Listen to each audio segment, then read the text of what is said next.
시청자 여러분, JTBC 뉴스룸을 시작하겠습니다. 오늘 오전 SK텔레콤 대리점 앞의 상황입니다. 유심을 교체받기 위해 전국 곳곳에서 이렇게 오픈런 줄이 늘어섰습니다. 하지만 SK텔레콤이 확보한 유심칩이 가입자 수의 4%뿐이어서 대부분 사용자들은 헛걸음을 해야 했습니다. SK텔레콤 측은 일단 유심보호 서비스라도 신청해 놓으라고 안내하고 있는데 그마저도 이렇게 수십만 명이 몰리면서 한때 200시간 가까이 대기를 해야 하는 난감한 상황이 펼쳐졌습니다. 한마디로 기업이 지키지 못한 책임이 수천만 고객 개개인의 불편으로 고스란히 돌아오고 있는 겁니다. 첫 소식 전다빈 기자입니다. 아직 문도 안 연 SK텔레콤 직영점 앞에 100명 가까운 가입자가 줄을 섰습니다. 오늘부터 유심 무상 교체가 시작하면서 이른바 오픈런에 나선 사람들입니다. 7시 30분에 나왔습니다. 노인네들은 별 수입이 없는 상황에서 약간의 금융소득하고 이래가 합쳐서 살고 있거든요. 그러니까 만약에 피해를 입을까 봐 걱정이 많이 되죠. 하지만 개점과 동시에 유심 재고가 바닥나면서 인근 대리점을 찾은 가입자 대부분은 헛걸음해야 했습니다.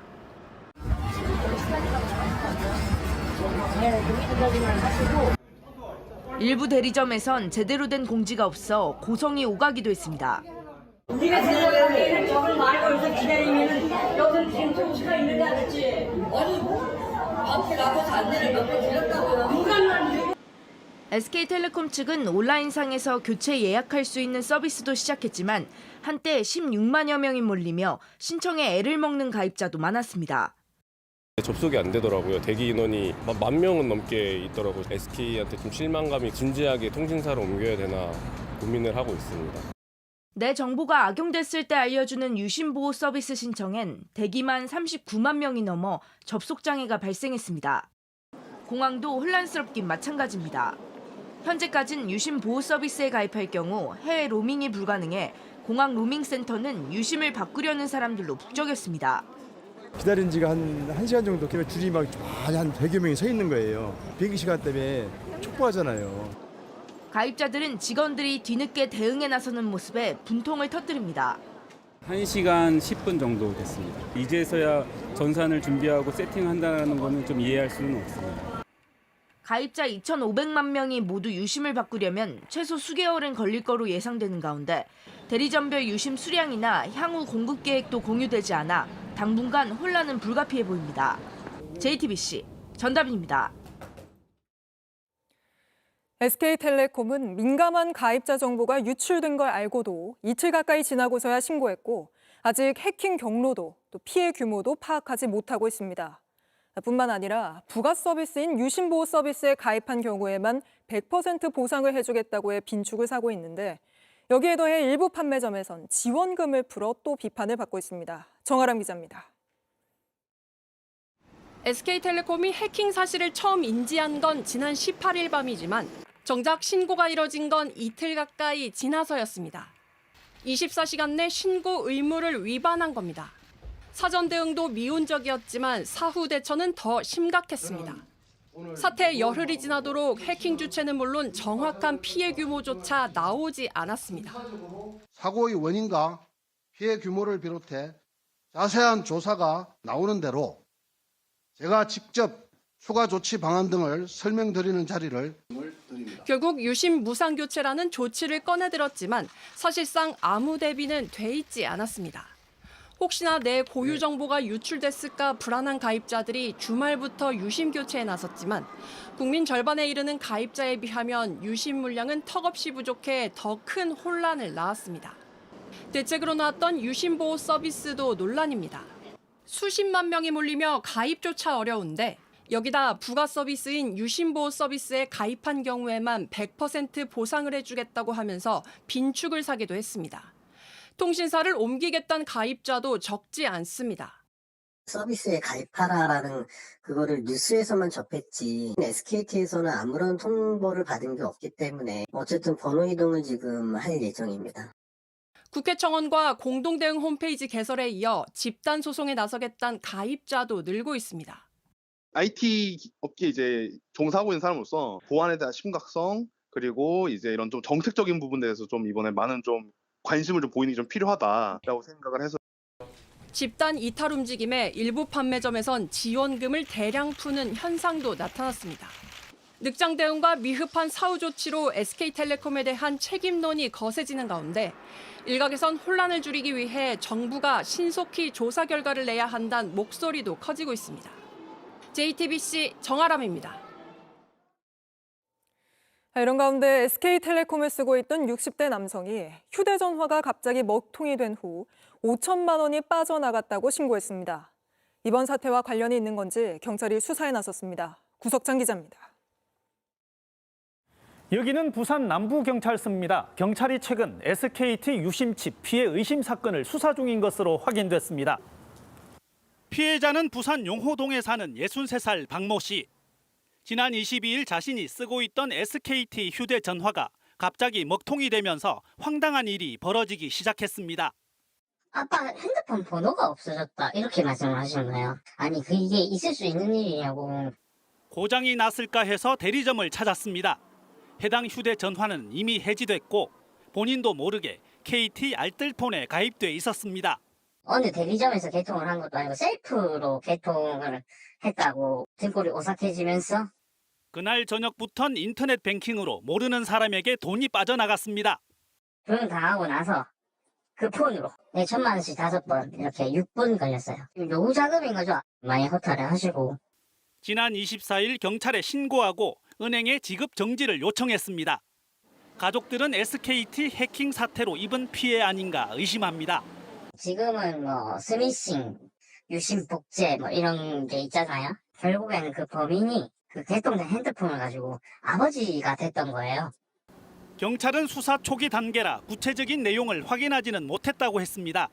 다만 휴대전화가 어떻게 정지되고 개통됐는지, 계좌에선 왜 돈이 빠져나갔는지 살핀다는 계획입니다. 지금부터 이제 통신 수사부터 시작합니다. 통신, 계좌 다 확인하죠. 이와 관련해 SKT 측은 해킹에 따른 실제 유출 피해는 발생하지 않았다면서 수사 중인 사안에 대해 공식적으로 답변할 말은 없다는 입장을 밝혔습니다. JTBC 구석찬입니다. 유심 정보가 빠져나가면서 범죄 피해를 입는 건 아닌지 SK텔레콤 가입자들은 불안할 수밖에 없는데요. 박소연 기자에게 궁금한 점들을 바로 물어보겠습니다. 자, 박 기자, 가장 걱정이 되는 게 내 유심 정보로 복제폰을 만들어서 범죄에 악용하는 거 아니냐 이 부분입니다. 그럴 가능성도 있는 겁니까? 네, 이번에 해킹된 게 홈 가입자 서비스 HSS라고 불리는 핵심 서버입니다. 이곳에 이동자 가입자 식별번호나 단말기 고유 식별번호 같은 이런 정보가 유출됐을 것으로 추정되고 있는데요. 네. 전문가들은 마음만 먹으면 이 유출된 정보로 똑같은 유심을 복제를 한 뒤 복제폰을 만들 수 있다 이렇게 설명하고 있습니다. 마음만 먹으면요? 그러면 그 복제폰으로 내 계좌에서 돈을 빼가거나 아니면 대포폰을 만들어서 범죄에 악용할 수도 있는 겁니까? 금융 피해로 이어지기 전까지는요, 이동통신사 외에 다른 기관의 안전 장치들이 더 있기는 합니다. 예를 들면요, 무슨 은행에 접속하려고 하면은 아이디나 비밀번호, 공인 인증서 같은 인증 절차가 더 필요하잖아요. 네. 이런 인출에 필요한 모든 정보가 해커가 손에 쥐고 있지는 않는 이상 당장 은행 계좌나 아니면 가상화폐 계정이 탈취될 가능성이 낮다는 게 전문가들의 설명입니다. 네. 들어보시죠. 불특정 다수에 대한 유심칩에 대한 정보를 가지고 있기 때문에 설령 복제폰을 만들더라도 접근할 수 있는 아이디라든가 패스워드, 인증 체계를 넘고 다시 들어가야 되는데 그런 부분은 기술적으로 좀 한계가 있지 않을까 이렇게. 하지만 가입자들은요, 현재까지 내 정보가 어디까지 유출됐는지 알 수 없잖아요. 네. 그렇기 때문에 불안감은 가시지 않고 있습니다.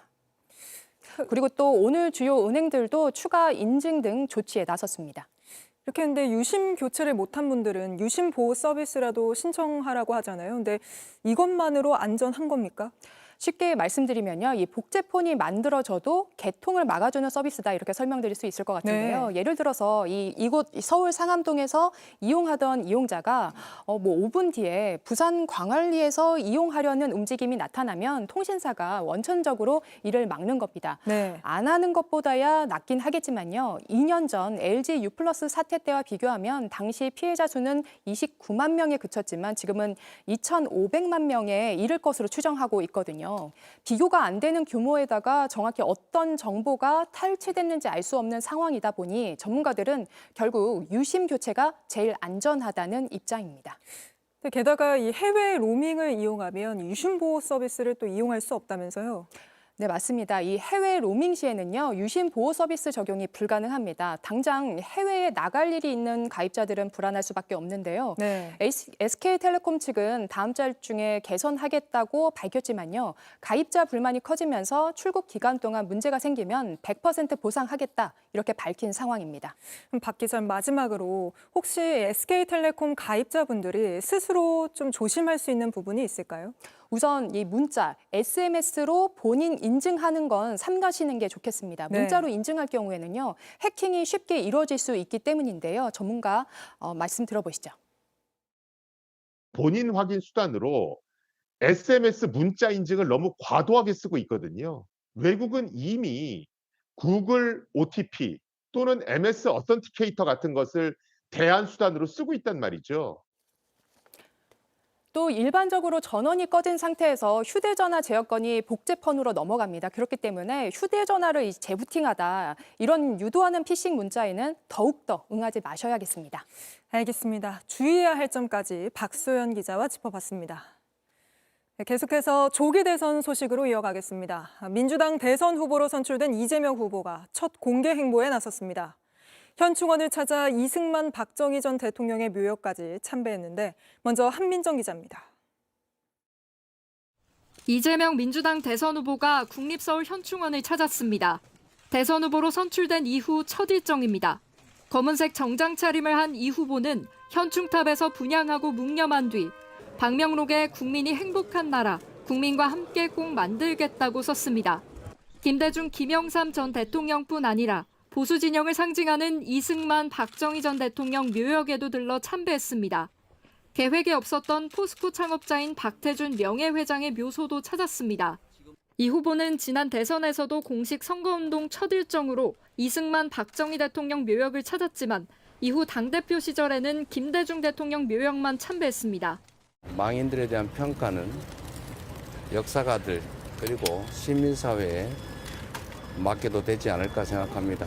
정치는 현실이고 민생을 개선하는 게 우리 정치의 가장 큰 몫이기 때문에 후보 확정 후 처음 참석한 최고위원회의에서도 이 후보는 온 국민의 후보가 되겠다고 밝혔습니다. 후보 입장에서도 민주당의 후보이기도 하지만 동시에 우리 온 국민의 후보가 되도록 노력하겠습니다. 상대당인 국민의힘보다 최소 일주일 먼저 후보를 확정한 민주당은 정책 대결도 선점했습니다. 오후에는 경기 이천에 있는 SK 하이닉스를 찾아 K반도체를 주제로 AI 메모리 반도체 간담회를 열고 미래 첨단 산업 육성을 강조했습니다. 국가 경제라고 하는 게 결국 기업 활동에 의해서 유지될 수밖에 없는데 우리 정치도 경제 성장 발전에 총력을 다해야 될 때라고 생각이 듭니다. JTBC 한민정입니다. 이렇게 보수 진영의 대통령 묘역까지 참배한 이재명 후보는 이른바 보수 책사로 불리는 윤여준 전 환경부 장관을 공동상임 선대위원장으로 영입하기도 했습니다. 중도층뿐 아니라 보수층까지도 끌어오겠다는 전략으로 보입니다. 계속해서 하이빈 기자입니다. 이재명 후보는 민주당 대선 후보로 최종 선출된 직후 수락연설에서부터 통합을 강조했습니다. 더 낮은 자세로 정치의 사명이자 대통령의 제1과제인 국민 통합의 책임을 확실하게 완수하겠습니다. 민주당과 국민의힘의 대결이 아니라 미래와 과거의 대결입니다. 그런 만큼 당 대선 후보로서의 첫 행보에선 중도층뿐 아니라 보수층까지도 끌어오겠다는 전략이 읽힙니다. 지나간 이야기, 또 이념, 진영 이런 것들은 잠깐 곁으로 좀 밀어두면 어떨까. 우리가 앞으로 가야 되지만 오른쪽 길로 갈지 왼쪽 길로 갈지는 일단 뒤로 가는 세력들의 그런 시도들을 막는 게 우선이다. 이 후보는 선거를 지휘할 공동상임선대위원장에도 윤여준 전 환경부 장관을 사실상 내정했습니다. 윤 전 장관은 김영삼 정부에서 환경부 장관을 지냈고 이회창 캠프에서 책사 역할을 했습니다. 윤여준 전 장관님은 평소에도 저에게 조언도 많이 해주시고 고언도 많이 해주십니다. 선대위를 전체적으로 한번 맡아주십사 부탁을 드렸는데 다행히 응해 주셨습니다. 이 후보는 경선 후보 시절부터 당 정체성을 중도 보수로 규정하기도 했는데 본격적인 대선 체제에 접어든 만큼 외연 확장에 더 공을 들일 거란 분석이 나옵니다. JTBC 하혜비입니다. 이재명 민주당 후보의 정치적 운명을 가를 대법원 전원합의체 선고에 대한 관심은 더 커지고 있죠. 대법원이 이례적인 속도전에 나섰다는 평가가 나오는 가운데 다음 달 10일 후보 등록 이전에 대법원이 결론을 낼 수 있다는 관측까지 나옵니다. 김혜리 기자입니다. 대법원은 이재명 대선 후보의 공직선거법 사건에 대해 지난주 2차례 심리를 진행하고 사건 쟁점 등을 논의했습니다. 예상을 깬 이례적인 속도전에 일각에선 대선 전 결론을 내리려는 것 아니냐는 관측이 나옵니다. 대선 전 선고를 예상하는 배경엔 공식 선거운동 날짜가 거론됩니다. 대선 후보 등록 기간은 다음 달 10일부터 11일까지인데 대선 과정의 불확실성을 최소화하기 위해 대법원이 그 전에 결론을 내릴 수 있다는 겁니다. 공직선거법상 정당은 후보자 등록 기간이 지나면 본인이 사퇴하더라도 다른 후보자를 등록할 수 없습니다. 이런 가운데 조희대 대법원장은 오늘 사법부 인공지능위원회 위촉식에서 위원들을 접견할 예정이었지만 인사를 생략한 것으로 확인됐습니다. 외부 인사와의 접촉을 줄이고 이 후보 재판에 집중하겠다는 뜻을 내비친 거란 해석이 나왔습니다. 복잡한 사건이 아니라면 대부분의 전원합의체 사건들은 한 차례 합의를 거친 후 선고가 나왔습니다. 지난 2020년 이 후보의 허위사실 공표 혐의 사건도 전원합의체에 회부된 후 심리가 한 번만 진행됐고 파기환송 결과가 나왔습니다. 상고심 선고와 관련해 이 후보는 대법원이 사실관계에 따라 정상적으로 처리할 거란 입장을 밝힌 바 있습니다. 대법원이 선거법 사건 정원 협의체 회부에서 심리 중인데 이거에 대해서 내일 교통사고가 날지 모른다는 얘기 그런 걱정은 하지 않고 삽니다. 다만 일각에선 판결문 작성 등 절차에 걸리는 시간을 고려하면 대선 전에 선고를 내기 어려울 수 있다는 의견도 나옵니다. JTBC 김혜리입니다. 국민의힘은 경선이 막바지를 향해 가고 있는데 한덕수 권한대행의 출마가 초읽기에 들어간 걸로 보입니다. 지난 주말 한대행이 대선을 도울 수 있는 정치 원로에게 만나자고 한 걸로 확인됐습니다. 또 오늘은 한대행을 보좌하는 총리 비서실장이 사퇴하며 본격적으로 대선 캠프를 꾸리려는 거란 관측도 나오는데 먼저 강희연 기자가 보도합니다. 한덕수 대통령 권한대행은 오늘 공개된 외신 인터뷰에서 출마에 대한 입장을 묻는 질문에 답변을 거부했습니다. 지난 외신 인터뷰에서 노코멘트라고 답한 데 이어 대선 출마 여부에 계속해서 침묵하고 있는 겁니다. 사실상 한대행의 대선 출마는 임박했다는 관측이 나옵니다. 한대행은 지난 주말 정치 원로인 정대철 헌정회장에게 만나자고 연락한 걸로 확인됐습니다. 정 회장은 JTBC에 이번 주 중반쯤 한대행과 볼 것 같다며 출마를 결심했으니 만나자고 한 것 아니겠나라고 밝혔습니다. 이런 흐름 속에 한대행의 최측근인 손영택 총리 비서실장이 오늘 사표를 제출해 이미 한대행 캠프가 꾸려지고 있다는 관측이 나옵니다. 확인해 보니까 사표 수리 과정이라고 제가 들었습니다. 수리가 된 후에 나가도 될 일을 어떻게 이렇게 무책임하게 처리하는지 이해할 수 없고요. 한대행은 내일 국무회의를 주재하고 30일 방한하는 존 펠런 미 해군성 장관과 접견 일정을 갖습니다. 이르면 5월 1일 총리직을 사퇴하고 출마를 선언할 거란 관측이 나옵니다. 이후 5월 3일 국민의힘 최종 대선 후보가 선출되면 본격적인 단일화 협상에 나설 걸로 보입니다. 선관위 대선 후보 등록 마감일인 5월 11일 안에 후보를 확정해야 국민의힘 후보로서 기호 2번을 얻을 수 있기 때문에 출마 후 약 일주일 안에 단일화를 끝내야 한다는 목소리가 큽니다. 결렬될 경우 투표용지 인쇄가 들어가는 25일 전이 최종 단일화 시한이 될 수도 있습니다. JTBC 강현입니다. 당장 내일 2차 경선 발표를 앞둔 국민의힘에선 당 지도부가 외부 인사에게 한덕수 대행과의 단일화를 도와달라고 요청했다는 사실이 알려졌습니다. 경선 후보들 사이에선 탄핵당한 정권의 총리가 출마하는 게 상식에 맞느냐는 불만도 나왔습니다. 최은수 기자입니다. 국민의힘 경선 대선 후보 탑2가 발표되기 하루 전인 오늘도 한덕수 대통령 권한대행의 출마가 도마 위에 올랐습니다. 국민의힘 권영세 비상대책위원장이 정대철 헌정회장에게 한 권한대행과의 단일화를 만들어달라 요청한 사실이 알려지면서입니다. 한 권한대행의 출마가 임박했다는 관측에 경선 무용론까지도 나오는 상황. 경선 후보자들은 생존 전략으로 단일화를 택하면서도 제각기 다른 반응을 보였습니다. 한대행과의 단일화에 가장 열려있는 김문수 후보는 오늘 원론적인 입장을 내놨고, 저는 진심으로 정말 좋은 분이 계셔서 이재명을 이기고 우리나라를 위대하게, 국민을 행복하게 하실 수 있는 분이 있으면 좋겠다. 안철수 후보는 말릴 수 없다면 함께 하겠다는 입장을 내비쳤습니다. 이제 정치를 시작하시겠다고 그렇게 하면 또 누가 말릴 수가 있겠습니까? 홍준표 후보는 단일화 뜻은 있다면서도 지금 이렇게까지 판을 만들어 놔놓고 한덕수 대행이 출마 안 하면 이상한 판이 되는 거죠. 탄핵당한 정권의 총리 장관이 대선 출마하는 게 상식에 맞느냐라고 지적하기도 했습니다. 한편 한동훈 후보는 지도부가 단일화를 부탁한 상황에 부적절하다며 불편한 기색을 드러냈습니다. 저는 국민의힘의 경선이 진행되는 과정에서 자꾸 그런 얘기하는 것 그렇게 좋아 보이지 않습니다. 그건 패배주의 아닌가요? 이에 권영세 비대위원장은 소위 빅텐트 과정에서 우리 당을 도와달라고 부탁하는 게 뭐가 부적절한지 모르겠다며 반박했습니다. 다음 주 최종 후보 결정 이후에도 국민의힘에선 단일화 이슈로 인한 갈등이 한동안 계속될 것으로 보입니다. JTBC 최현수입니다.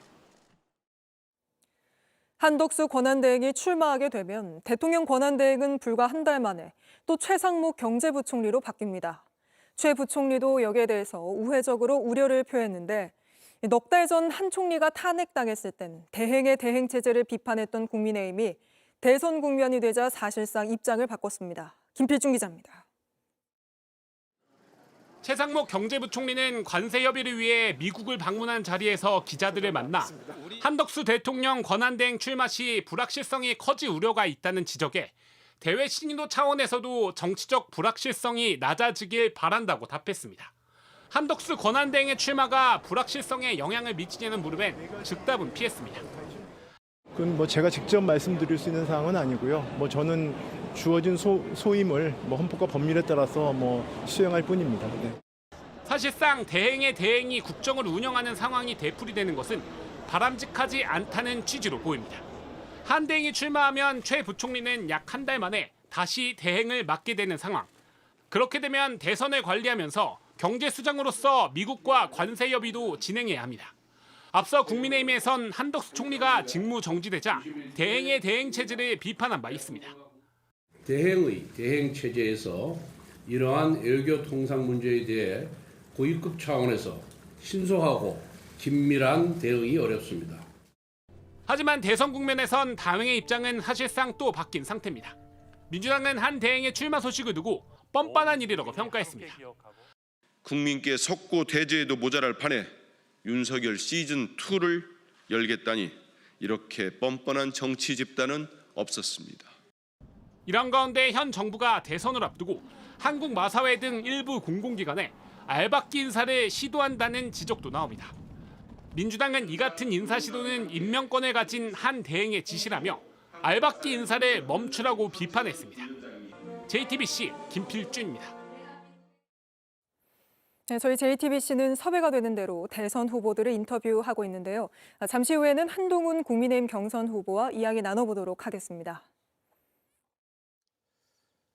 네, 다음 소식입니다. 윤 전 대통령 부부의 공천 개입 의혹과 관련해 검찰이 내일 명태균 씨와 김영선 전 의원을 불러 대질 조사를 진행합니다. 김건희 여사에 대한 조사를 앞두고 검찰 수사가 속도를 내고 있습니다. 윤정주 기자입니다. 대통령 부부 공천 개입 의혹을 수사 중인 서울중앙지검 전담수사팀이 내일부터 이틀간 명태균 씨를 불러 조사합니다. 이번 조사는 서울고등검찰청 수사팀 사무실에서 이뤄집니다. 사건이 창원지검에서 중앙지검으로 이송된 후 명 씨가 서울에서 받는 첫 조사입니다. 검찰은 내일 김영선 전 의원도 함께 불러 두 사람을 대질 조사합니다. 일단 내일은 두 사람 진술의 교차 검증을 통해 오세훈 서울시장 여론조사비 대납 의혹을 주로 확인할 걸로 알려졌습니다. 하지만 명 씨를 이틀 연속 부르는 만큼 2022년 보궐과 지난해 총선에서 김건희 여사가 공천에 개입한 의혹도 확인할 계획입니다. 여보세요? 네네. 네, 당선인이 지금 전화를 했는데 예. 하여튼 당선인 이름 팔지 말고 그냥 미르라고 했어요. 지금 전화해서. 지난해 총선에서 김 여사가 김상민 당시 부장검사 공천에 관여하면서 김영선 전 의원이 출마지를 창원에서 다른 곳으로 옮겼다고 검찰은 의심하고 있습니다. 내일 아침에 그 네. 컷오프 발표돼. 알겠습니다. 김영선 컷오프야. 여사가 직접 전화 왔어. 검찰은 이달 18일 김상민 전 검사를 불러 이미 조사를 마쳤습니다. 검찰은 또 윤 전 대통령 부부 이름이 거론되는 김태우 전 강서구청장 공천과 포항시장 선거 관련자들을 잇따라 조사하고 있습니다. 명 씨의 이틀간 조사가 마무리되면 김 여사, 오세훈 시장 등 정치권 소환 조사도 이어질 거란 전망이 나옵니다. JTBC 윤정주입니다. 김영선 전 의원이 내일 조사를 앞두고 검찰에 자필 의견서를 냈는데 저희가 이 내용을 확인했습니다. 대통령 당선에 기여한 사람들에게 공천을 주는 건 문제가 아니란 식으로 관련 의혹을 부인했는데 자세한 내용 여도현 기자가 전해드립니다. 54쪽 분량의 김영선 전 의원의 의견서엔 윤석열 전 대통령 부부의 공천 개입 의혹을 부인하는 내용이 담겼습니다. 대선이 하늘을 나는 새들의 영역이라면 국회의원 선거는 땅에 사는 동물의 영역이라고 비유하며 대선 과정에서 대통령 후보 캠프가 직접 여론조사를 하는 것 외에는 자발적인 정보 제공이라고 적었습니다. 여론조사 전달은 공천을 바라고 한 게 아니라 하늘을 나는 새들의 영역인 대통령 후보의 정책 결정을 위한 참고 자료일 뿐이라는 겁니다. 대통령 당선을 위해 도움을 준 이들에게 공천을 주는 건 문제가 안 된다는 주장도 펼쳤습니다. 지방선거나 국회의원 선거에 나서는 이들이 대선에 상당한 기여를 한다면서 대선 기여를 공천 대가로 한다면 모든 선거 출마자들은 공천 대가로 선거에 출마한다는 논리 비약이 된다고 주장했습니다. 김 전 의원은 명태균 씨의 도움으로 2022년 6월 국회의원 보궐선거 때 공천을 받은 것으로 알려진 인물입니다. 열심히 뛰었으니까 너는 김영선이 좀 해줘라 그랬는데 거기가 말이 많네. 진짜 평생을 잊지 않겠습니다. 고맙습니다.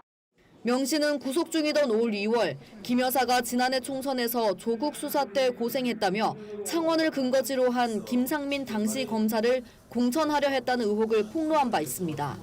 그러면서 지역구에서 쫓겨나게 된 김영선 전 의원이 크게 화를 냈다는 내용도 공개했는데 실제로 지난해 2월 김 전 의원이 김건희 여사와 11차례 통화한 사실이 통신 조회를 통해 드러난 바 있습니다. JTBC 여도현입니다.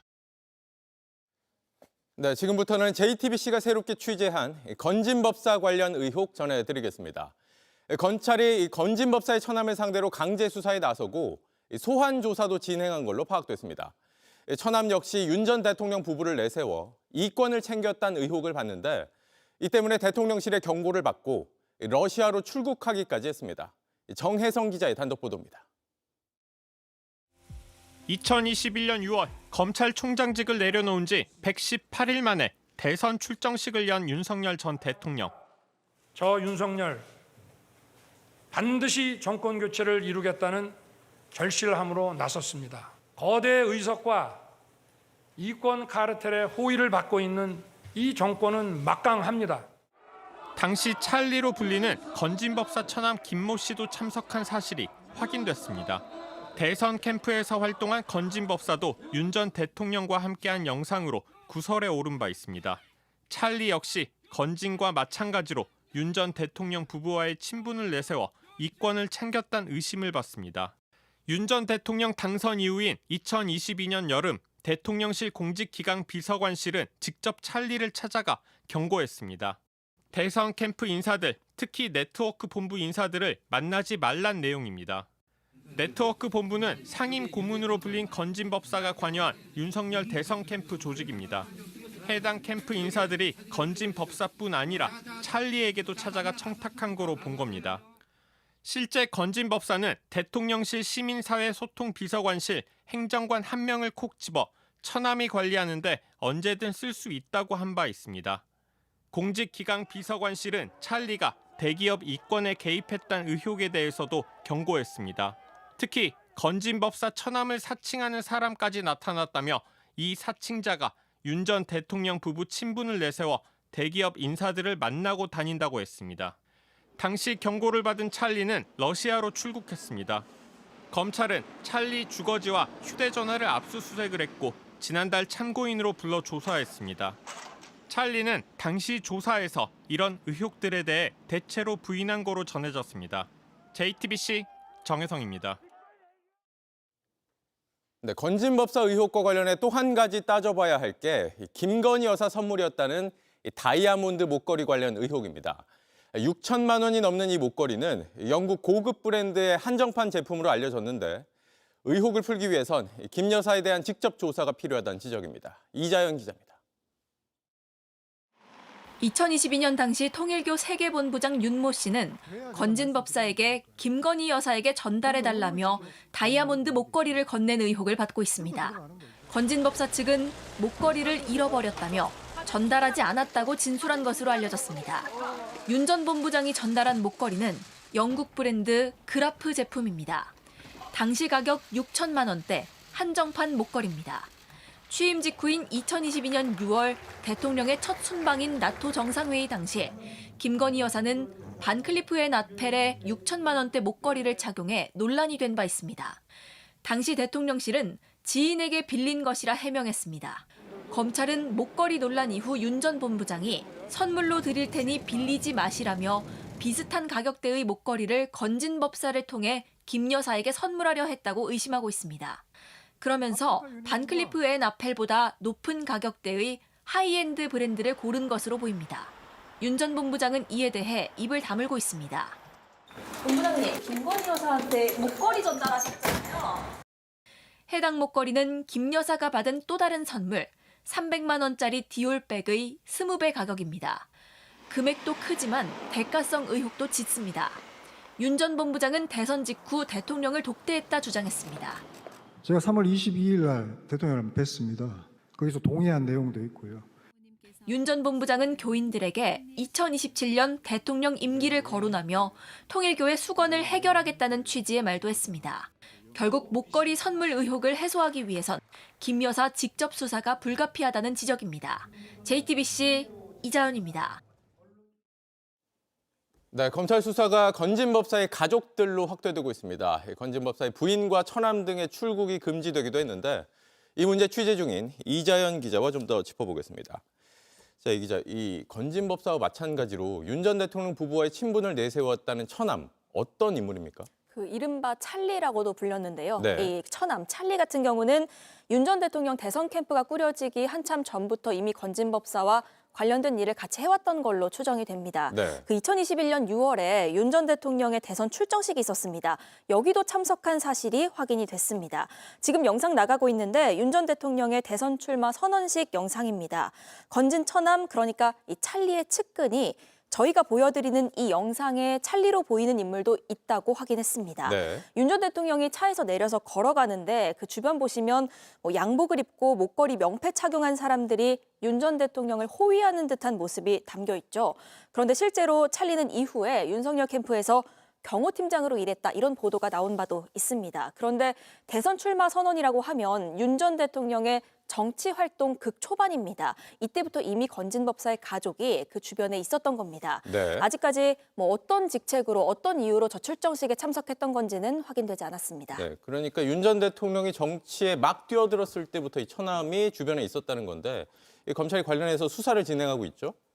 네, 맞습니다. 검찰은 이 찰리 역시도 윤 전 대통령 부부와의 어떤 인연을 과시하면서 인사에 개입하거나 청탁에 개입한 걸로 보고 이 수사를 이어가고 있습니다. 네. 실제로 저희 취재 결과 그 복수의 취재진에 따르면 이 찰리가 건진법사에게 여러 인물들을 소개하거나 혹은 연결하는 일종의 중간다리 역할을 한 걸로 그렇게 보입니다. 네. 게다가 이 처남뿐만 아니라 아내와 딸까지 가족 모두가 지금 수사 선상에 오른 상황이에요. 맞습니다. 사실상 정치 브로커죠. 이 건진법사의 수사가 진행이 되면서 그 가족까지도 같이 들여다보고 있는 상황입니다. 네. 말씀드린 이 처남 찰리 이외에도 이 건진법사의 부인 같은 경우에는요. 2017년 7월부터 2018년 12월까지 1년 4개월 동안 6억 4천여만 원이 그 계좌에 입금이 됐습니다. 그중에는 그냥 수표로 1억 6천만 원이 한 번에 들어간 적도 있고요. 현금으로 5천만 원씩 이렇게 들어간 적도 있습니다. 네. 이와 관련해서 이 검찰 조사에서 건진법사는 내가 기도비 명목으로 받은 돈인데 그걸 아내한테 입금한 것이다, 이런 취지로 진술한 걸로 취재가 됐습니다. 또 전 씨의 딸, 그러니까 건진 법사의 딸 같은 경우에는 사업체를 운영하기도 한 인물인데요. 그런데 저희가 단독 보도해드린 내용입니다. 이 건진 법사가 딸한테 문자를 보냈는데 대통령실에 있는 신모 비서관은 찰리, 그러니까 처남이 관리하니까 언제든 쓸 수 있어. 라고 말했다고 합니다. 이 사실도 저희가 파악을 했습니다. 그러니까 이 문자로 미루어 짐작할 때 아버지인 건진 법사의 브로커 일을 이 딸이 함께하거나 도운 것이 아니냐 이렇게 의심할 수 있는 부분이고요. 이런 건진 법사 가족에 대해서는 출국 금지 조치가 내려진 상태입니다. 네, 오늘은 여기까지 듣겠습니다. 이자연 기자였습니다. 네, 오늘 오후 대구에서 발생한 산불 상황이 심상치 않습니다. 강한 바람을 타고 계속 확산하면서 주민들이 대피하고 국가소방동원령이 내려졌습니다. 바로 현장으로 가보겠습니다. 윤도혜 기자, 지금 나가 있는 현장에선 주민들이 모두 대피했습니까? 네, 대구 북구 조야동 마을 입구에 나와 있습니다. 산에서 난 불이 민가로 번지면서 이곳 마을 주민 670여 명과 옆마을인 무태 조야동 540여 명 등 모두 1,200여 명의 주민이 인근 초등학교로 대피를 했습니다. 지금 제 뒤로도 계속 연기가 올라오고 있는데요. 이곳뿐만 아니라 아파트가 밀집된 서변동 쪽으로도 불이 번지면서 인근 주민들에게도 대피령이 떨어졌습니다. 현재 마을 입구 안쪽으로는 통제가 된 상황입니다. 짐 하나 챙겨 나오지 못한 주민들은 이곳에서 발을 동동 구르면서 산불 상황을 지켜보고 있습니다. 이 마을 안쪽에는 LPG 공급소가 있는데요. 낮엔 이곳 LPG 공급소 바로 뒤쪽까지 불이 번지면서 소방차가 집중 배치된 모습도 볼 수 있었습니다. 산불 영향으로 현재 경부고속도로 북대구 RC는 양쪽 모두 차단이 됐습니다.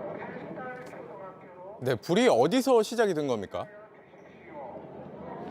불이 난 곳은 이곳에서 2km가량 떨어진 함지산입니다. 오후 2시쯤 불이 시작됐는데 초속 11m 바람을 타고 순식간에 불이 번졌습니다. 주민 이야기 들어보겠습니다. 불이 이쪽에 있다가 갑자기 들로 막 가쁘더라고. 몇백 메다씩 막 불이 막 뛰어가더라고요. 네, 현장의 다급한 상황을 저희가 화면으로도 확인할 수 있는데 이 진화 작업은 현재 어떤 상황입니까? 산림청 중앙사고수습본부는 오후 6시 기준 진화율이 12%라고 잠정 집계했습니다. 불이 번진 화선이 7.7km 되고 산불 영향구역도 116헥타르로 확대됐습니다. 산림청은 전국 소방 인력과 장비를 동원하는 국가소방동원령을 발령했고 오후 6시를 지나선 대응 3단계를 발령했습니다. 그런데 곧 해가 지면 지금 활동 중인 헬기 29대가 철수합니다. 당국은 인력 700여 명을 동원해서 밤사이 불이 번지는 걸 막겠다는 계획입니다. 지금까지 대구 산불 현장에서 JTBC 윤두열입니다. 네, 다음 소식입니다. 오늘 충북 청주의 한 고등학교에서 학생이 흉기를 휘둘러 7명이 다치는 사건이 벌어졌습니다. 이 학생은 교직원들을 상대로 난동을 부린 데 이어서 학교 밖으로 나가 행인들에게도 흉기를 휘둘렀습니다. 정영재 기자입니다. 학교 정문에서 검은 옷을 입은 학생이 뛰어나옵니다. 도로에 멈춰있는 차 앞으로 다가갑니다. 한 손엔 흉기가 들려 있습니다. 잠시 뒤 다시 인도로 뛰어 도망갑니다. 오늘 오전 8시 36분쯤 한 고등학생이 차에 타고 있던 40대 남성의 얼굴에 흉기를 휘두르고 달아났습니다. 제가 창문을 열었더니 갑자기 저를 멍하니 한 1, 2초 보더니 칼로 이렇게 저를 여기를 얼굴을 탁 찌르고 그 다음에 이렇게 도망갔어요. 가해 학생은 바로 옆 고등학교에 다니는 18살 학생입니다. 학교에서 뛰쳐나오기 전 안에서 먼저 흉기로 난동을 부렸습니다. 1층 특수학급 교실에서 흉기를 꺼냈고 말리던 교장과 행정실무사 등 3명에게 휘둘렀습니다. 도주 과정에서 마주친 행인 2명까지 가해 학생 본인을 포함해 모두 7명이 다쳤습니다. 흉기를 들고 달아난 학생은 학교 맞은편에 있는 이곳 호수공원까지 왔습니다. 울타리를 넘었고 호수로 뛰어들었다가 붙잡혔습니다. 가해 학생은 경계성 지적장애를 앓고 있었고 올해는 일반 학생과 같이 수업을 듣는 통합반으로 배정됐습니다. 교실에 있어야 하는 시간이지만 교우관계 문제로 특수학급 교사를 찾아갔습니다. 상담할 일이 있어서 1교시임에도 불구하고 교실로 안 가고 그 특수학급으로 먼저 등교를 한 상황입니다. 기사를 통해 소식을 접한 학부모들은 놀라 뛰어왔습니다. 저희 아이도 여자아이고 특수반에 있다고 하니까 특수반 아이라고 하니까 저 놀래가지고 지금. 교육청은 사고를 목격한 학생들이 없다며 내일 있을 중간고사 등은 차질 없이 진행하겠다는 계획입니다. 경찰은 범행에 쓰인 흉기 외에 가해 학생 가방에서 흉기 3개를 추가로 발견해 조사 중입니다. JTBC 정영재입니다. 법원 폭동 당시 이 공수처 검사들이 탄 차량을 막고 난동을 부린 가담자들이 오늘 재판을 받았습니다. 그런데 이들의 변호인이 당시 상황을 촬영한 증인을 상대로 중국 사람이냐고 묻는 일이 있었습니다. 임예은 기자입니다. 시위대에 둘러싸인 차량 앞 유리에 피켓이 덕지덕지 붙었습니다. 공수처 해체! 창문을 내리치고 온 힘을 다해 차량을 흔들기까지 합니다. 지난 1월 서울 서부지법에서 윤석열 전 대통령의 영장실질심사 직후 과천청사로 복귀하던 공수처 차량은 공격의 대상이 됐습니다. 폭동 당일 차에 있던 공수처 윤모 수사관은 당시 상황을 영상과 사진으로 찍었습니다. 법정에 증인으로 선 윤 수사관에게 피고인 측 변호인은 촬영 목적이 무엇이냐고 여러 차례 물었습니다. 수사 자료로 제출하기 위해 촬영한 것은 아니다라며 당시 피해 상황을 찍은 것이라고 답변하자 변호인은 기념하려고 찍은 것이냐며 반문했습니다. 검찰은 즉각 모욕적인 신문이라 반발했고 재판부도 그런 질문은 할 필요가 없다고 지적했습니다. 법정에선 아스팔트 위 시위대의 혐중, 반중 정서도 다시 등장했습니다.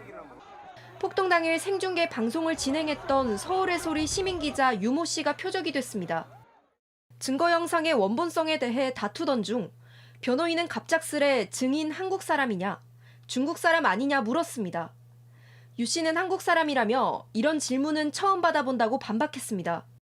한 달 가까이 이어지는 증인신문 과정에서 피고인 측은 혐의는 물론 증거 능력까지 부인하고 있습니다. 원본성과 무결성에 문제가 있다는 게 이유입니다.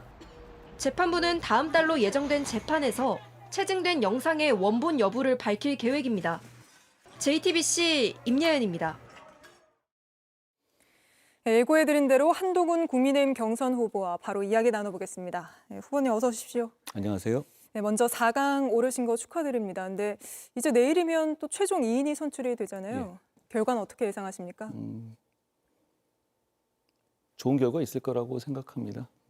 네, 좋은 결과. 알겠습니다. 근데 이제부터는 당원 투표가 50% 반영이 되는데 경선 토론 과정에서 다른 후보들 상대로 꽤나 날카로운 공격을 했다 이런 평가를 받으시잖아요. 또 그게 역효과가 날 거라는 지적도 있는데 후보님 스스로는 어떻게 평가하십니까? 사실 당원과 민심은 그렇게 차이가 나지 않습니다. 지난번 경선 과정에서도 그게 보여졌죠. 그리고 토론 과정에서는 저는 우리 어차피 한 팀으로 같이 가야 될 분들이기 때문에 꽤 수위를 조절해서 그게 수위를 좀 토론했다고 조절한 거다. 생각합니다. 나중에 제가 이재명 대표와 토론할 때 보시면 제가 최선을 다해서 토론하는 것을 보시게 될 겁니다. 근데 이제 국민의힘 지지층 안에는 한동훈 후보만큼은 못 뽑겠다. 이런 분들도 존재하는 게 사실이잖아요. 그분들 마음은 좀 돌리신 것 같습니까? 제가 오늘도 청주에 다녀왔거든요. 현장에 가보면 지금의 우리 국민의힘 지지층의 마음은 어떻게든 이길 수 있는 후보를 뽑아야 된다는 마음으로 모여지고 있는 것 같습니다. 그게 바로 저고요. 저는 제가 대개 이제 말씀하신 방향들이 그런 비토 정석 같은 것들이 제가 계엄을 저지하는 과정에서 그 이후에 생겨난 것들인데요. 저는 그래서 우리가 지금 보수가 이렇게 살아날 수 있었다라고 설명드리고 그 과정에서 상처 입은 분들에게는 죄송하게 생각한다라는 말씀을 드리고 있습니다. 저는 이제 우리 국민의힘을 지지하는 분들이 마음을 모아가고 있는 단계다라고 생각해요. 네, 마음을 모아가고 있는 단계다 하셨는데 한독수 권한대행 이야기가 계속 나오잖아요. 뭐 오늘 권영세 비대위원장이 외부 인사에게 한대행과의 단일화를 도와달라고 요청했다 이런 보도도 나왔는데 후보님께서 거기에 대해서 부적절하다, 패배주의냐 뭐 이렇게 이야기한 거에 대해서 권영세 위원장이 조금 전에 뭐가 부적절하고 왜 패배주의인지 모르겠다 이런 입장을 또 냈거든요. 우리 77만 당원들이 집중해서 지금 우리 경선을 통해서 우리 국민의힘의 대통령 후보를 뽑고 있습니다. 네. 어떤 연대 그리고 당 밖의 연대가 필요하다면 그건 그 이후에 그 후보 중심으로 정해질 문제이지 지금 비대위원장이 정할 문제가 아닙니다. 그리고 지금 비대위원장은 경선을 공정하게 관리하면서 이 경선 과정에 국민과 당원들의 눈과 귀가 집중되도록 해야 한다라는 생각을 가지고 있어요. 그런 점에서 아쉽게 생각합니다. 또 하나는 그런 부탁하고 의논하는 상대가 저는 이렇게 예민하고 뜨거운 시기에는 민주당 측 인사여서는 안 된다고 생각합니다. 우리 당과 상의해야죠.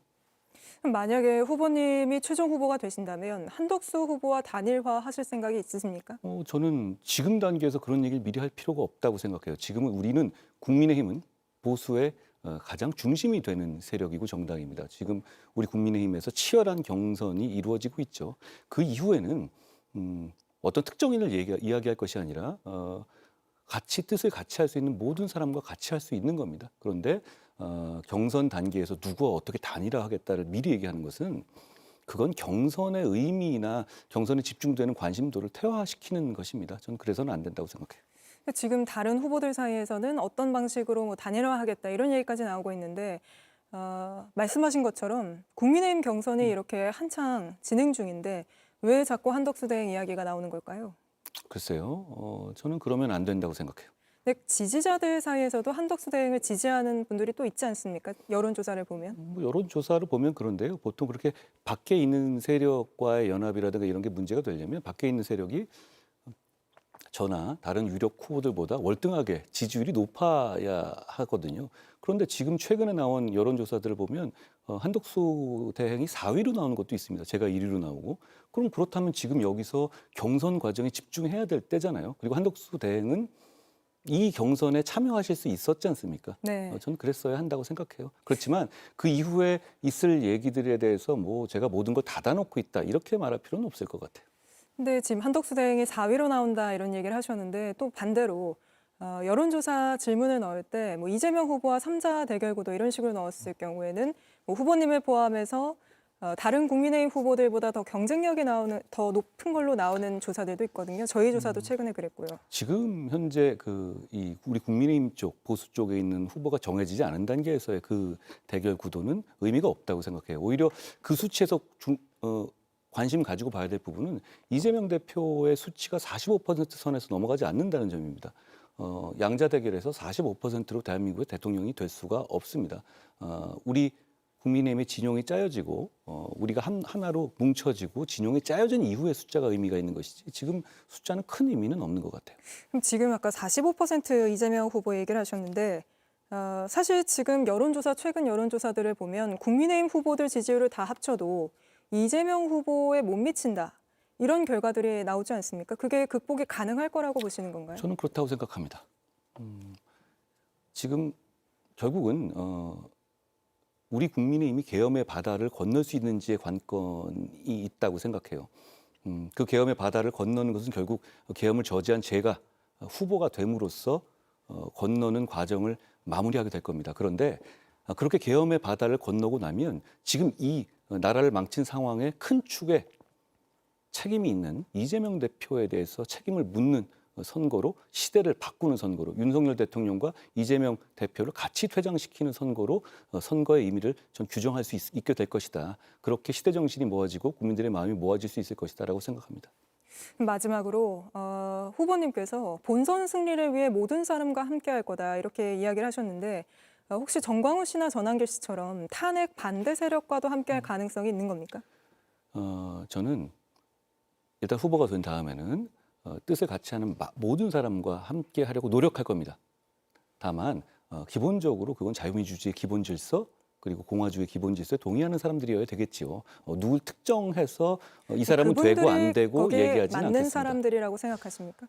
제가 한 분 한 분에 대해서 미리 지금 우리는 힘을 모아야 되는 입장에서 누구는 되고 안 되고를 미리 품평하지는 않겠습니다. 알겠습니다. 후보님 오늘 말씀은 여기까지 듣도록 하겠습니다. 본선 과정에서 또 뵐 수 있게 되면 출연 요청 또 드리겠습니다. 고맙습니다. 고맙습니다. 취임 100일을 맞는 트럼프 미국 대통령의 지지율이 같은 시점 역대 대통령 중 가장 낮다는 여론조사가 나왔습니다. 관세 정책 등으로 떨어진 인기가 한국 같은 동맹국에는 악재가 될 수도 있는데 워싱턴에서 정강현 특파원이 보도합니다.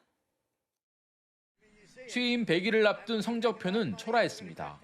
지지율 39%, ABC 방송과 워싱턴 포스트 공동조사 결과입니다. 해당 기관이 1945년 대통령 취임 100일 시점 조사를 시작한 이후 80년 만에 최저 수치입니다. 트럼프 대통령이 취임 100일을 앞두고 받아든 성적표는 사실상 낙제에 가깝다는 평가가 나옵니다. 특히 응답자의 64%는 관세 정책을 부정적으로 평가했습니다. The tariff may be one of the top things. The tariff because he's putting taxes on stuff that's affecting us as the consumer. It's not helping us, it's hurting us. 외교 안보 정책도 여전히 빈손입니다. 중재자를 자처했던 우크라이나 전쟁은 교착돼 있고 가자 지구와 그린란드를 소유하겠다는 발언으로 국제 갈등만 더 키웠다는 평가입니다. 이런 가운데 취임 100일 만에 맞이한 위기감이 한국 등 동맹국엔 악재가 될 수 있다는 지적도 나옵니다. 가시적인 성과로 여론을 달래기 위해 방위비 분담금 인상 등으로 압박 강도를 높일 수 있다는 겁니다. 실제 트럼프 대통령은 방위비를 문제 삼겠다는 뜻을 감추지 않고 있습니다. Countries have gotten rich by doing that with the United States. We've taken care of their militaries, and military is another subject we talk about. 워싱턴에서 JTBC 정강현입니다.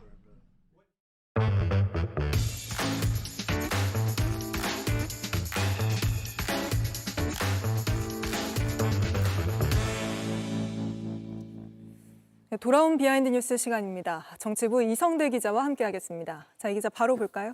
네, 첫 번째 이슈 바로 보겠습니다. 제 점수는요. 자, 이재명 후보가 어제 민주당 공식 후보로 선출된 직후에 보수 진영으로 외연을 확장하고 있다. 이런 분석들이 지금 많이 나오고 있는데 자, 그러자 대표적인 보수 논객이죠. 조갑재 대표와 정규재 전 주필이 모두가 다 일제히 긍정평가를 하고 있습니다. 마침 네. 이 두 사람 약 일주일 전에 이재명 후보를 만나서 여러 가지 의견을 나눈 사람들인데 자, 먼저 정규재 전 주필은 자신의 페이스북에 어제 수락연설에 되게 많은 것들이 없었다라고 얘기를 했습니다. 무엇이 없었느냐? 타도라는 말이 없었다. 윤석열이라는 단어가 없었다. 증오나 적개심이 없었고 국힘당이라는 단어가 없었다. 이렇게 평가를 했습니다.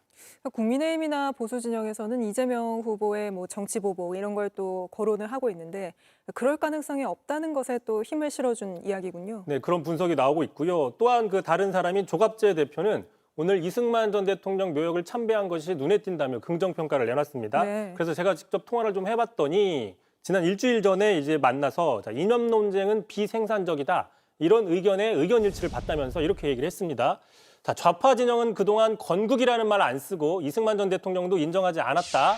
바로 그 앞장에 서 있던 이재명 후보가 오늘 이승만 전 대통령 묘역을 참배한 건 의미가 있다. 이렇게 이야기를 했습니다. 네, 긍정적으로 평가를 한 거군요. 근데 민주당 안팎에서는 또 이런 행보를 두고 여러 의견이 나올 수도 있겠군요.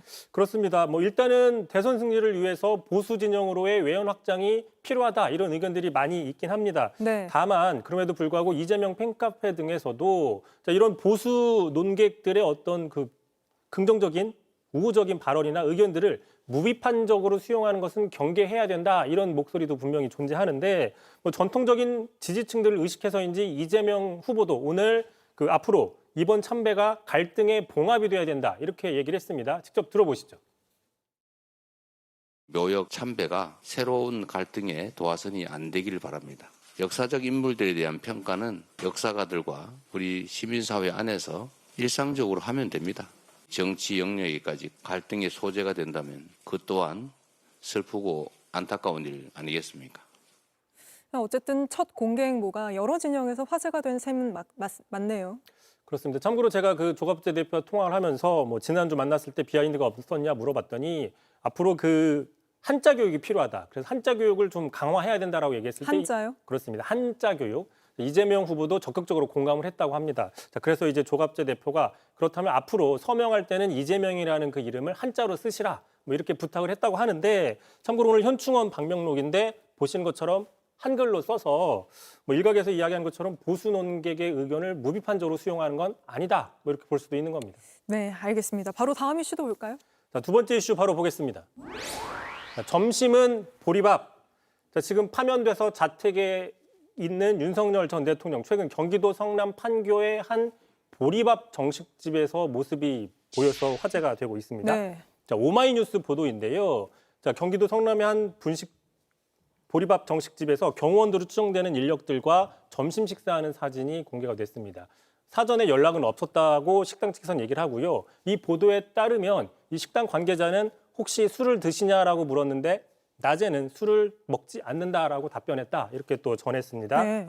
참고로 이런 그 근황이 공개되면서 3년 전이죠. 윤 전 대통령이 당시 흰남노 태풍 피해 지역을 방문했던 모습이 다시 화제가 되고 있습니다.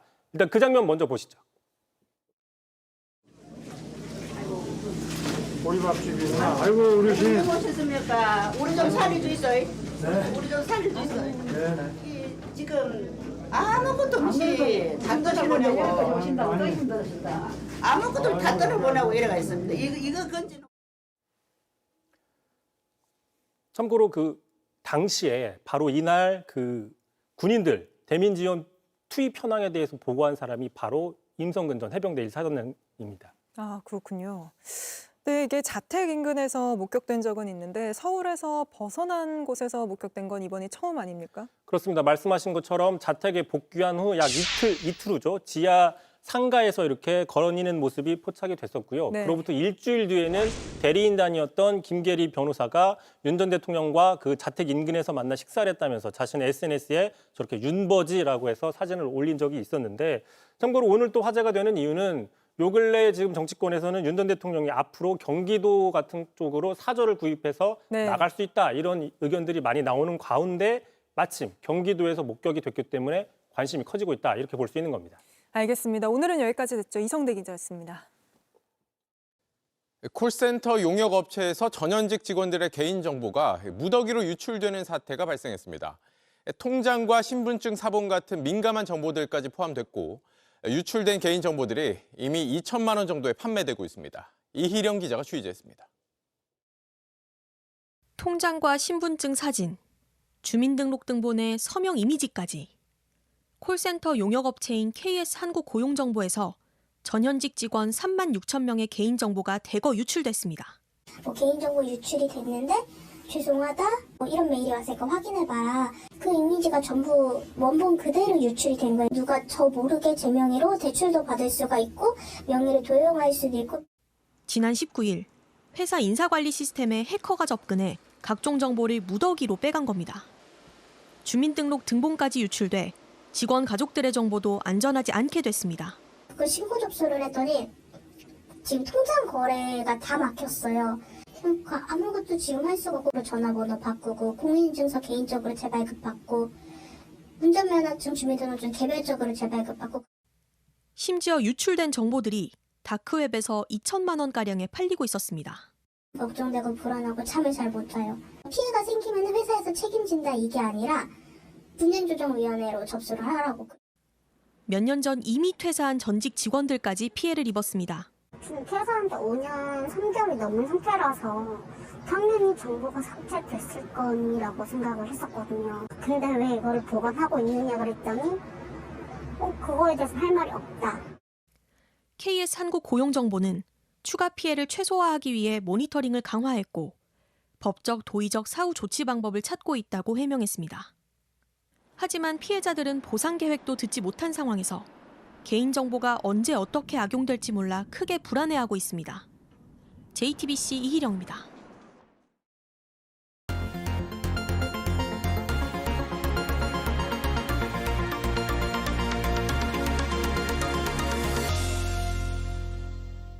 밀착 카메라는 서울의 한 재개발 구역에 머물던 고양이 수백 마리가 공사 잔해 더미에 깔릴 위기에 처했다는 소식 앞서 전해드렸습니다.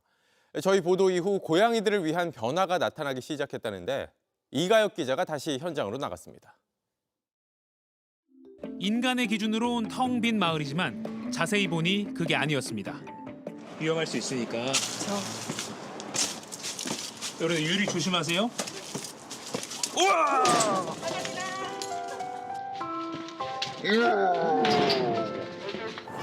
놀랬구나. 축구장 50개 크기, 이 초대형 재개발 구역에 사는 300마리 넘는 길고양이 중 상당수가 건물 철거잔해에 깔려 죽을 수도 있다는 밀착 카메라 보도 이후 긍정적인 변화가 생겼습니다. 고양이들이 공사장 밖으로 빠져나갈 수 있게 공사장 외부 차단벽 곳곳에 이동 통로가 설치된 겁니다. 바로 또 저쪽으로 가면 또 나옵니다. 역시 고양이 이동 통로가 이렇게 있고 여기는 바깥에도 밥자리를 마련해 놓은 상태입니다. 그분들이 용산구청하고 또 조합하고 협의를 해가지고 밀착 카메라에서 방송된 부분에 대해서 이제 어떤 해결책을 모색하기 위해서 실수로 사람들이 물건이나 차로 통로를 막는 일이 없게 빛 반사 테이프까지 붙였습니다. 세심하다고 생각하네요. 어떻게 그런 것까지 생각을 하셔가지고 공예까지 신경 써주시니까 고맙네. 물론 이것만으로 공사장 안쪽 깊숙한 곳에 있는 고양이까지 다 바깥으로 빼낼 수 있는 건 아닙니다. 밥자리를 옮겨주며 공사장 안쪽에서 이동 통로까지 최종적으로는 바깥으로 빠져나가도록 유도하는 과제가 남아 있습니다. 이렇게 통로 근처에 바로 먹이를 둬서 위험한 공사장 안에 있는 고양이들이 통로를 이용하는 걸 익숙하게 여기게끔 유도를 하고 있습니다. 지금은 이렇게 문이 양쪽으로 다 열리는데요. 시간이 지나면 안에 있는 고양이만 밖으로 잘 빠져나올 수 있게, 그리고 밖에 있는 고양이가 위험한 공사장 안으로 들어가지 못하게 버튼을 이용해서 문을 일방통행으로 바꿀 계획도 갖고 있다고 합니다. 문을 아예 떼어낸 구간도 있습니다. 무엇이 고양이 탈출에 효과적일지 보호활동가들과 시공사가 일종의 실험을 하고 있는 겁니다. 효과는 있을까? 최근 들어 고양이들이 통로 근처에서 많이 보이기 시작했습니다. 안쪽에서 먹이를 먹거나 잠시 통로 밖으로 나와 바깥에 놓인 먹이를 먹는 모습이 포착됐습니다.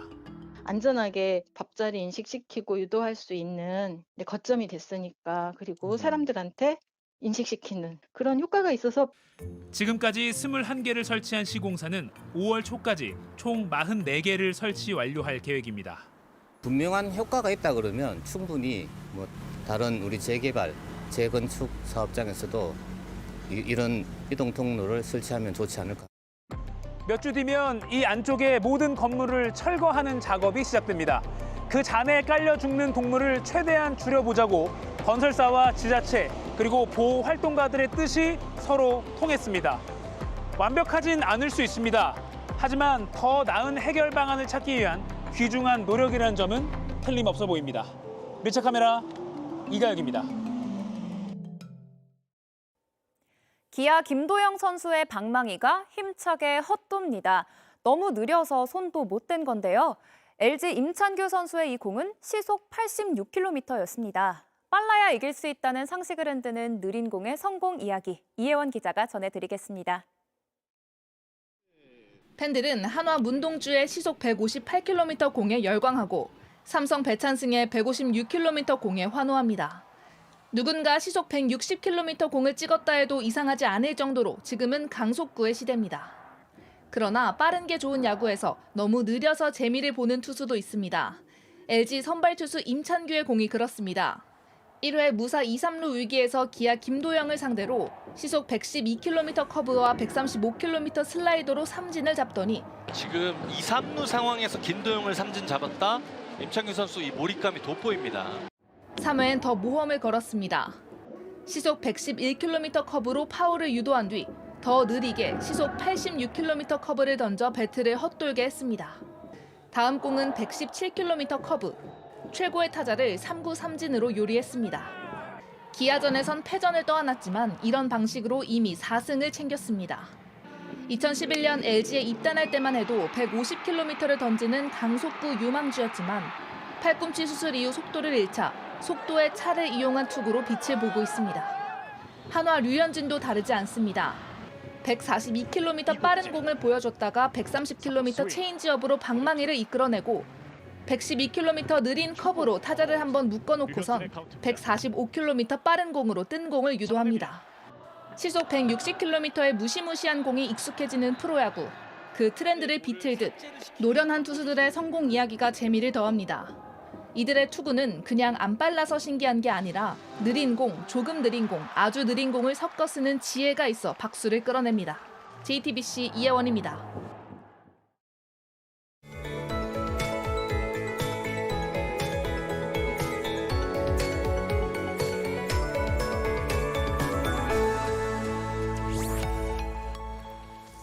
요즘 맑고 따스한 나날이 이어지고 있습니다. 다만 맑은 날씨에 대기는 바싹 메말라가고 있는데요. 현재 전국 대부분 지역에 건조특보가 발효 중이고요. 특히 강원 영동과 충북, 경북 곳곳에는 건조경보까지 내려졌습니다. 화재가 나지 않도록 불씨 관리를 철저히 하셔야겠습니다. 내일도 일교차가 크게 벌어지겠습니다. 서울의 아침 기온이 8도로 오늘보다 좀 더 쌀쌀하겠고요. 낮에는 20도까지 올라 오늘만큼 포근하겠습니다. 입고 먹기 편한 옷을 입으시는 게 좋겠습니다. 내일 전국의 하늘이 맑게 드러나겠고 공기도 청정하겠습니다. 다만 서해안과 강원 산지에는 바람이 강하게 불겠습니다. 아침 기온은 대전 5도, 광주 7도로 오늘보다 2도에서 6도가량 낮게 출발하겠고요. 낮 기온은 청주 22도, 대구는 24도까지 오르겠습니다. 모레인 수요일에는 반짝 초여름 더위가 찾아오겠고 목요일에는 전국에 비 소식이 있겠습니다. 날씨였습니다. 뉴스룸 저희가 준비한 소식은 여기까지입니다. 시청해주신 여러분 고맙습니다.